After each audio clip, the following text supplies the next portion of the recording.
Mes chers amis, nous allons débuter le spectacle de la foi. Avec de la joie et en paix, je suis David Soares. Et je voudrais faire un résumé de tout ce que vous allez regarder. En ce jour d'aujourd'hui, j'ai l'entière assurance que votre vie peut devenir chaque jour meilleure avec Dieu. La Bible nous raconte qu'il y avait un homme qui était destiné à avoir du succès, une famille simple, et un certain jour, il rencontre cet homme qui parle avec Dieu, appelé Élie, qui alors se tourne vers l'homme et lui dit « Suis-moi ». Et cet homme a senti un ordre de Dieu. Il a senti Dieu l'appelant pour y aller. Et l'homme avait pris l'endroit où il était en train de travailler. Il travaillait avec sa famille. Il n'a pas regardé en arrière et il est parti. Il a suivi cet homme de Dieu. Jusqu'à ce qu'un jour arrive le moment pour cet homme de Dieu de devoir s'en aller, de décéder, de terminer son ministère. Et elle s'est tournée vers ce jeune homme appelé Élisée. Elle lui dit la phrase suivante. « Élisée, qu'est-ce que vous voulez de moi ?» Élisée se tourne et dit « Une portion double de ce que monsieur vous avez eu dans votre vie. » Et lui a dit « Vous demandez une chose difficile. » Pour résumer l'histoire, Élisée l'a obtenue. Pourquoi ? Parce qu'une série d'épreuves et de défis ont été placés devant lui, mais il n'a pas dévié son pied de ce qu'il voulait obtenir. Beaucoup aujourd'hui sont découragés. Ils laissent ainsi de côté les promesses de Dieu. Ils ne regardent que les circonstances, que les tribulations. Elles vont alors perdre le meilleur que Dieu a pour eux. Si vous aujourd'hui êtes confronté à une adversité très forte, à une lutte difficile, Dieu continue à être de votre côté. Elle veut vous aider. Et vous verrez, à la fin, Dieu donnant la réponse correcte pour vous. Le programme est vraiment fantastique aujourd'hui. Dans peu de temps, nous allons voir une histoire dans le feuilleton de la vie réelle, une personne racontant ce que Dieu a fait pour elle dans sa vie à elle, quand elle avait besoin d'avoir une réponse. Et après, nous ferons une prière pour vous. Et aujourd'hui, un jour de miracle. Préparez-vous. Commence maintenant le spectacle de la foi. Chers amis, c'est bon d'être ici en présence de Dieu. Et vous qui êtes ici dans l'église, vous qui nous regardez, continuez avec nous. Aujourd'hui, je voudrais que vous continuiez jusqu'à la fin, parce que Dieu a quelque chose de grand à faire dans votre vie. Nous sommes en train d'étudier ces jours-ci le cas des personnes qui n'ont pas fait ce qui était correct devant les yeux de Dieu. Et c'est dans le livre des Juges. Et nous avons déjà vu plusieurs fois que les enfants d'Israël ont prévariqué. Prévariquer, c'est faire un accord pour une chose à laquelle vous n'êtes pas autorisé. Entrer en contact direct, non seulement avec l'adoration, la sorcellerie, la magie noire, avec les esprits malins, mais pour craindre. Beaucoup de gens ne comprennent pas que quand vous craignez les puissances des ténèbres, vous craignez la souffrance, craignez la défaite, vous jetez l'éponge et vous pensez qu'il n'y a plus moyen, vous faites alors ce qui n'est pas correct aux yeux du Seigneur Dieu. Des fois, très souvent, le diable commence à tenter une personne, elle commence à être entourée par une tentation et elle se croit la pire personne de ce monde. Le diable tente tout le monde. Elle devrait entrer devant Dieu et dire « Dieu, je n'aime pas du tout cela. Je vois les choses de cette manière, comme ceci, comme cela. Je viens d'agir ainsi, mais je ne veux pas, je veux changer de vie. » Et elle verrait que Dieu est notre refuge pour qu'au moment de la tentation, elle se réfugie en lui. C'est notre forteresse pour que nous prenions le pouvoir nécessaire. Il est notre secours. Le Seigneur secourt au moment exact de la tribulation. Si vous êtes dans la tourmente, celui-ci est le jour pour que vous soyez bénis. Nous allons ouvrir ici la parole de Dieu au livre des Juges, au chapitre 10. Et lors du dernier culte, au précédent, j'ai commencé à lire le verset 6 jusqu'au 9, quand on dit clairement ici, et dans le 6, il y a une liste de déviances que ce peuple a eues. Dans le verset numéro 7, on dit comme ça, « Le Seigneur se mit en colère contre Israël. Il les vendit aux Philistins et aux Ammonites. Il les a vendus. » Et là, ils les ont opprimés beaucoup sur les fils d'Israël. Mais sur ce quoi je veux maintenant attirer votre attention, c'est que ici on dit la chose suivante, le verset 10, parce qu'avant cela nous l'avons déjà vu. Les Israélites crièrent vers le Seigneur, « Nous avons péché contre toi. Nous avons abandonné notre Dieu et nous avons servi les Baals. » Ça veut dire, ils ont tellement été tête dure, ils étaient si décidés à abandonner le Seigneur Dieu, que Dieu s'est irrité contre eux. N'en arrivez pas à ce point. Même que vous ayez chuté, reconnaissez devant Dieu que vous êtes faible, demandez-lui sa miséricorde, mais ne jouez pas avec la grâce de Dieu. Ah, mais ça a été si facile, missionnaire. J'ai commis un péché, je suis venu et j'ai dit « Dieu, pardonne-moi » et j'ai senti cette paix. Et j'en ai commis un autre, c'est ainsi que je continue à faire, ne faites pas ça. Dieu a dit à présent, vous allez les implorer, à eux. Voyez s'ils vont vous délivrer, parce qu'il n'y a pas d'autre Dieu. Il y a des esprits malins qui ont un pouvoir limité. Ils aident même la personne pour aller la mener en enfer, vers la destruction, pour donner un coup plus fort à un certain moment.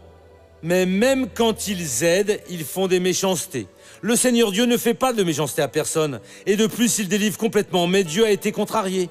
Et Dieu a dit, à présent, vous allez les implorer.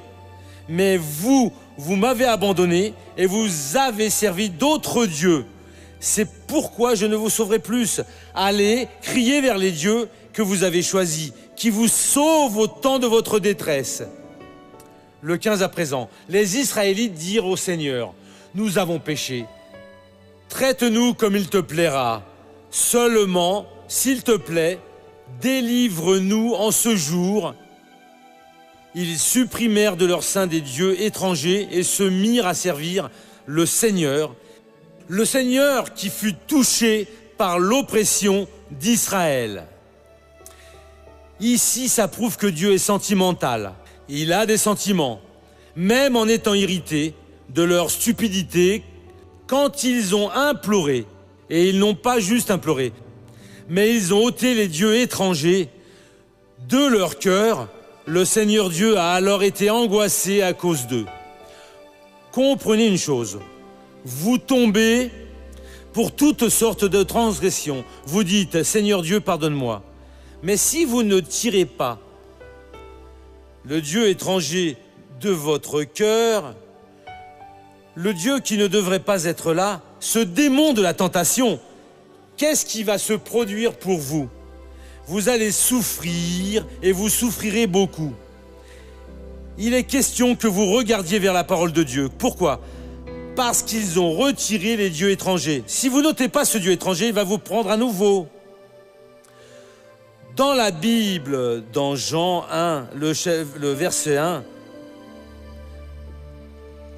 l'Esprit Saint, utilisant l'apôtre, a dit cela, la chose suivante. Jean 1, 9.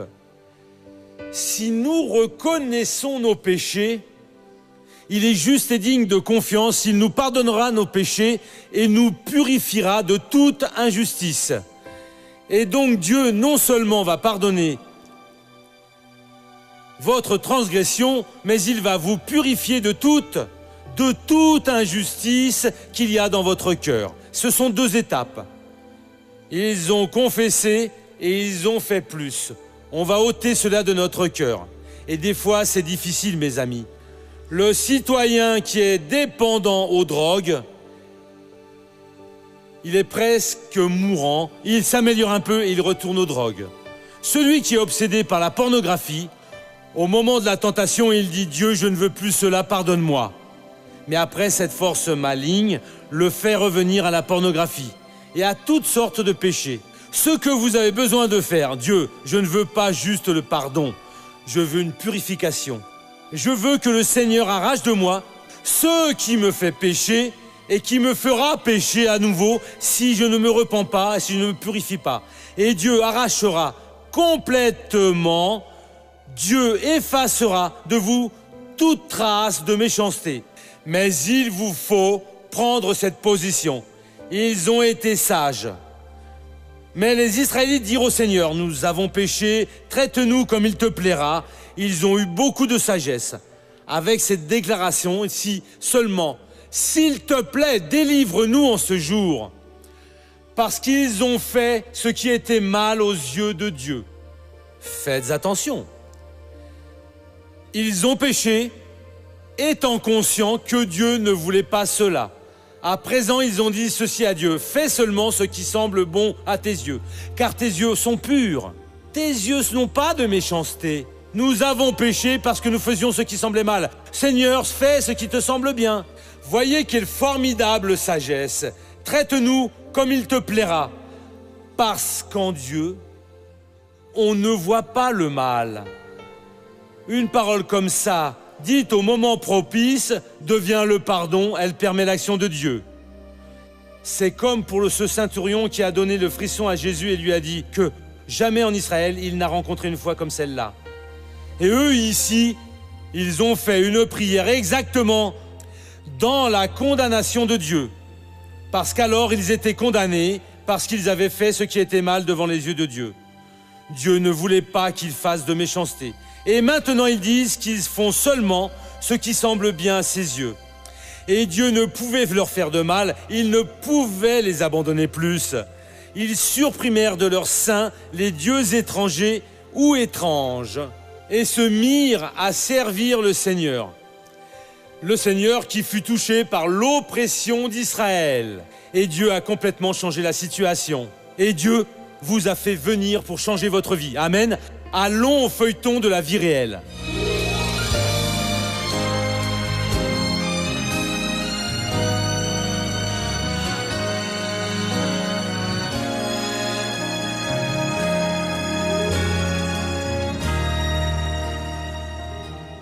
Ma mère est alcoolique, mon oncle est alcoolique, ma tante est alcoolique. La mère de ma mère était alcoolique, alors je me suis mise à vivre chez mon arrière-grand-mère. Et habitant avec l'arrière-grand-mère, comme elle avait une vie très très simple et que je n'aimais pas cela, j'ai cherché des amitiés dans la rue.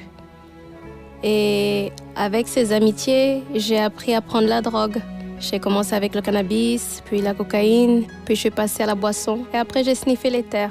Et après que j'ai expérimenté, je me suis mise au crack. Comme je marchais dans la rue et que j'étais en grossesse de 7 mois, c'est alors qu'un homme m'a pris en autostop. Nous avons commencé à avoir une relation, moi et lui.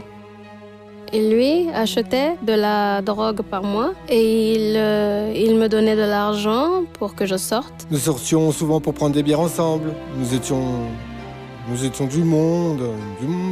Nos amis étaient aussi du monde. Et nous sortions ensemble, on prenait des bières ensemble. Alors on fumait du cannabis, ce genre de choses.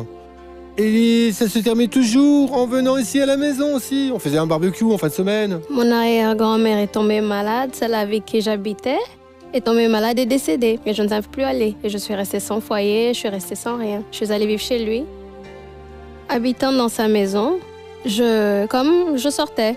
Alors à cette époque, est né mon bébé. Andrea n'abandonne pas l'usage de drogue. Après 2 ans d'union avec Lucidio, elle tombe enceinte de son second enfant. J'ai eu une autre petite fille, oui. Et quand ma fille a atteint l'âge de 3 ans, alors je me suis jetée dans le crack. Alors j'ai commencé à prendre dans notre maison avec lui et c'est lui qui me donnait l'argent. Elle ne parvenait pas à rester très longtemps sans en prendre, hein.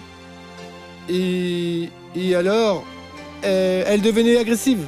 Quand j'ai commencé à avoir 3 ans, il me semble, 4, ils ont commencé à se disputer. Quand j'avais 3 ans, je crois, l'un jetait un couteau vers l'autre ou jetant une chaise, ma mère cassant des objets pour lui lancer, cassant des assiettes pour les lancer. Ils se coupaient. Quand terminait la dispute, ils se séparaient. Ma mère s'en allait. Alors, je me suis rendu compte que j'avais besoin d'aide. Andrea demande de l'aide à Lucidio et elle est internée dans un centre de récupération évangélique et elle découvre la parole de Dieu. Au début, c'est très difficile. Je me suis mise à me lever 6 heures du matin pour écouter la parole, faire la prière. C'est une chose bien étrange pour celle qui est en train de débuter cela. Mais peu à peu, je me suis libérée. La nuit, aux dernières heures, nous regardions le missionnaire. Elle m'écrivait des lettres en me parlant de Jésus, qui était en train de transformer sa vie. C'est à partir de ce moment où j'ai regardé le missionnaire aussi, qui m'a aussi aidé, non seulement avec la parole, mais qui avait le salut pour les personnes, les autres personnes. Alors, je me suis mise à penser, s'il y a le salut pour eux, s'ils ont une meilleure vie aujourd'hui, pourquoi je ne peux pas l'avoir aussi? Et j'y suis restée durant 7 mois. Après être sortie de centre de réhabilitation pour dépendance chimique, Andrea et Lucidio découvrent l'Église internationale de la grâce des dieux de Porto Alegre, Rio Grande do Sul. À partir de ce moment-là, je n'ai plus pris de drogue, mon mari ne prend plus de drogue, nous nous sommes mariés. Avec notre fréquentation, notre assiduité, pour participer au culte, etc. Andrea a été invitée à participer de l'œuvre de l'église, du pasteur. Et elle a commencé à travailler dans l'œuvre, dans la petite école. Elle a commencé à s'engager avec l'église, vous voyez. Et j'ai commencé à m'intéresser, ça a commencé à m'intéresser aussi. J'ai travaillé pendant longtemps avec la musique et donc j'ai travaillé avec la louange dans l'église. Aujourd'hui, je suis une technicienne en infirmerie. Aujourd'hui, je fais l'œuvre. Voyez ma vie, mes disputes, mon agressivité. Je n'en ai plus après le mariage. Nous sommes dans l'attente d'un nouveau bébé. Et nous sommes en route pour un 3e enfant. Et nous sommes vraiment très heureux de notre vie conjugale. Et notre vie est ainsi juste une bénédiction. Nous n'avons plus comment changer cela.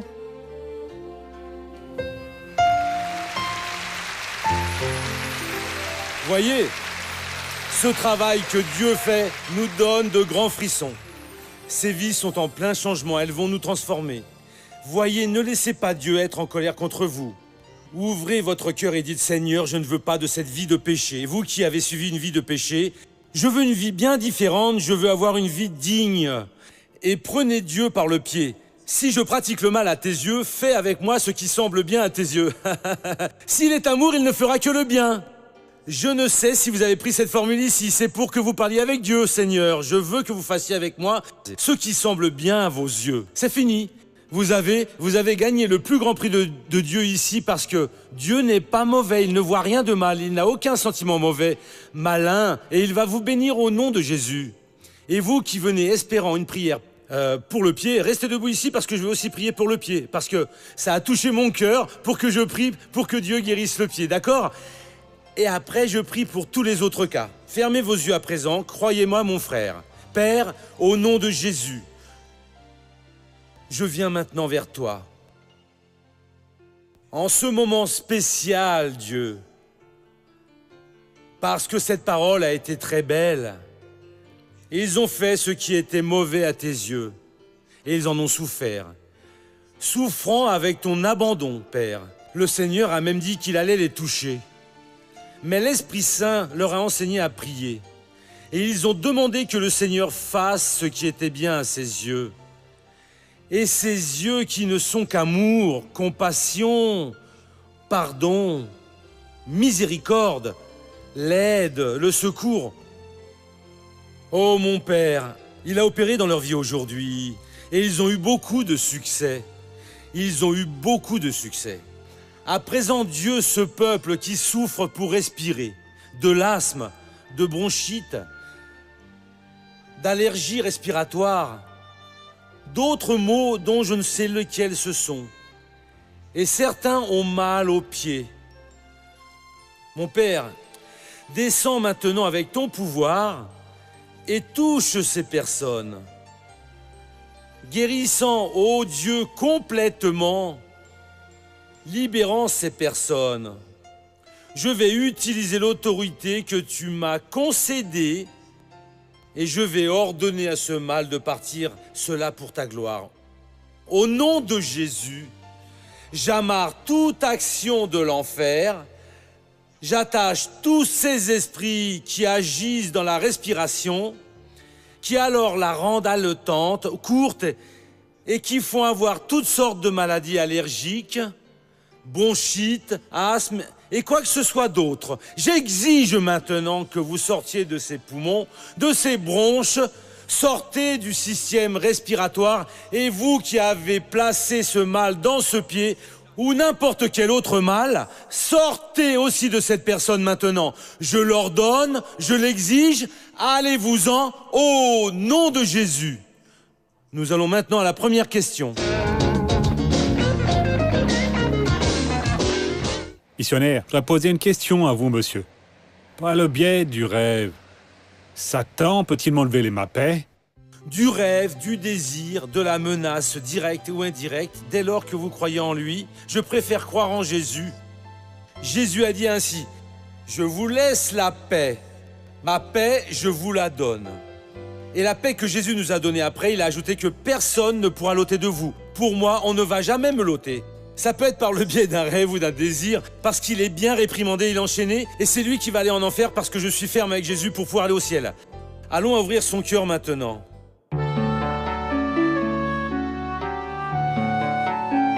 Il y a quelque temps que mon fils me donne beaucoup de préoccupations, car il a un problème sérieux avec la boisson. Chaque fois qu'il a trop bu, il provoque des disputes et il insulte les autres, sans en mesurer les conséquences. Cela m'enlève tout mon calme, ça me rend nerveuse, sans que je sache quoi faire. Missionnaire, j'ai besoin d'une orientation, car je veux voir mon fils délivré de ce terrible vice.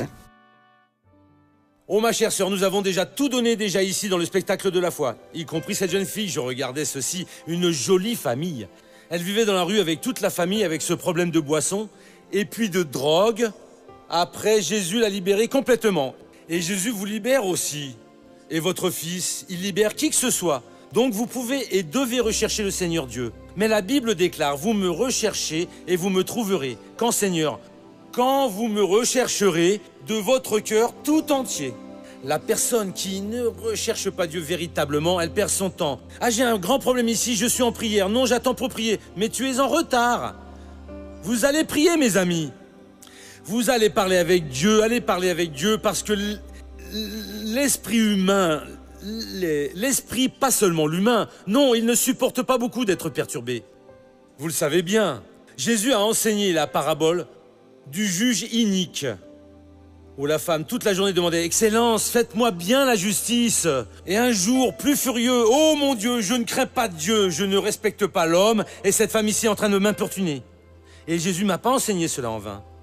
Donc, Moïse un jour a importuné Dieu. Moïse était en prière, priant, et Dieu a dit « Moïse, pourquoi vous êtes en prière ici? Dites au peuple qu'il marche. Cessez de me déranger. » À un moment donné, Dieu va me donner la direction. Maintenant, levons-nous tous et nous allons prier au nom de Jésus. Je prie pour ceux qui sont dans leur foyer, et après je continue de prier pour vous ici, et Dieu va alors beaucoup vous bénir. Vous qui êtes chez vous, courbez votre tête et fermez vos yeux. Vous qui avez besoin d'une bénédiction de suite, engagez-vous dans la présence de Dieu. Père, j'entre maintenant en ta présence pour demander une bénédiction pour les personnes qui se trouvent chez elles, ayant grand besoin de l'aide du Seigneur, ayant grand besoin de ce secours, de la manifestation de ton pouvoir. Et j'ai la certitude que le Seigneur est maintenant à notre écoute. Dieu touche dans ces vies. Mon Dieu, par la foi, je vais maintenant vous demander de toucher dans ce talon qui est tout enflé et qui est dans une situation très difficile. Mais Père, à présent, le Seigneur va toucher et va opérer. Je vous demande maintenant un miracle pour cette personne qui est dans cette situation d'affliction. Dieu, je vais utiliser ton pouvoir maintenant. Au nom de Jésus, je dis: tout pouvoir du diable, sortez maintenant de ces personnes, allez-vous-en, disparaissez pour ne plus revenir au nom de Jésus. Bon, nous sommes de retour ici au studio et je vous demande, ça a valu la peine?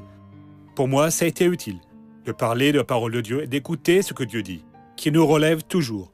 Je demande, qu'est-ce que Dieu vous a déclaré sur votre responsabilité dans l'œuvre de Dieu? Nous allons parler de responsabilité ici. C'est quoi la responsabilité? C'est votre parcelle de participation dans la vie de personnes qui vont être bénies. Il y a des personnes, par exemple, qui nous écoutent maintenant, nous regardent, qui ont ressenti le désir d'aider ce programme et jusqu'à aujourd'hui, elles n'ont pas pris de position. Ou elles l'ont prise, mais ont été timides. Dieu exige d'elles une position plus combative, plus ferme, et la personne a fait marche arrière. Non, si Dieu a appelé, il va vous donner des instruments. Des instruments qui sont la foi que vous avez, les portes que Dieu va porter dans votre vie et qui vont s'ouvrir, et d'autres qui seront empêchées de s'ouvrir pour ne pas vous apporter de préjudice. Vous êtes la personne qui ressent dans son cœur le désir d'aider cette œuvre. Appelez maintenant à ce téléphone au centre d'appel et faites partie de ce groupe de personnes qui aident RR Soares à apporter les bonnes nouvelles au monde. D'accord? Sur ce, que Dieu vous bénisse et vous protège, qu'il fasse resplendir son visage sur vous et vous donne la paix. À bientôt.